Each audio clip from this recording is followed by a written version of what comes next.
কুল্লু নাফসিন যায়িকাতুল মাউত সুম্মা ইলাইনা তুরজাউন। আল্লাহর দেওয়া নির্ধারিত হায়াত শেষ। বেগম খালেদা জিয়া দুনিয়া সফর শেষ করে আল্লাহর জিম্মা চলে গেছেন। ইন্না লিল্লাহি ওয়া ইন্না ইলাইহি রাজিউন। উনি ছিলেন মাজলুম, আপোষহীন নেত্রী।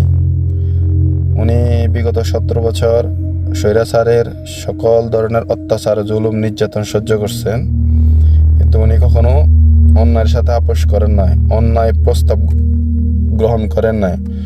ওনাকে অনেক সুযোগ দেওয়া হয়েছে, অপশন দেওয়া হয়েছে, যেহেতু উনি দেশ ত্যাগ করে চলে যান, রাজনীতি থেকে চলে যান, দেশ নিয়ে যেহেতু মাথা না গাবায়, কিন্তু উনি জীবনের সর্বোচ্চটা ত্যাগ দিছেন, কিন্তু উনি এইসব কুপ্রস্তাব উনি গ্রহণ করেন নাই। উনি দেশ, মাটি, মানুষকে ভালোবাসেন, আঁকড়ে ধরে জীবনের শেষ অবধি ছিলেন, মৃত্যুর আগ পর্যন্ত। উনি ছিলেন ভারতের আগ্রাসনের বিরুদ্ধে সোচ্চার। উনি কখনো ভারতের প্রশ্রয় দেন নাই। আমার দেশের বিরুদ্ধে, আমার দেশের সম্পর্কে কখনো সে কূটনামি করতে পারে, দেশে আসা দেশের অভ্যন্তর বিষয়ে হস্তক্ষেপ করতে পারে, এসব বিষয়ে উনি কখনোই ক্ষমতা থাকাকালীন কখনো এইসব বিষয় উনি অ্যাকসেপ্ট করতেন না, গ্রহণ করতেন না।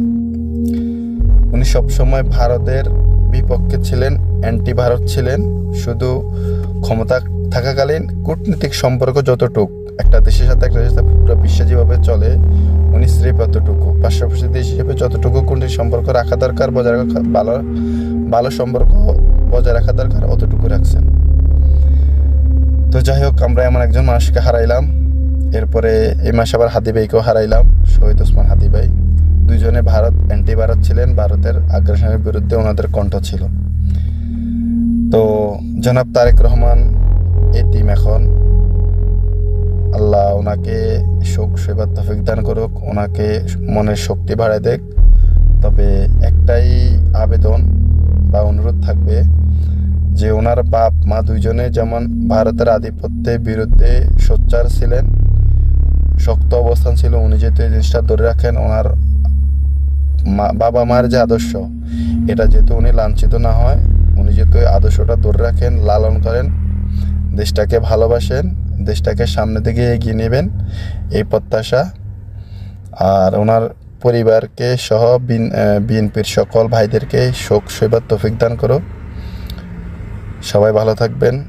আসলে আমার কথাগুলো এলোমেলো হয়ে যেতেছে।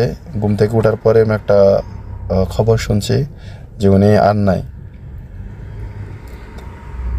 তো আর কি।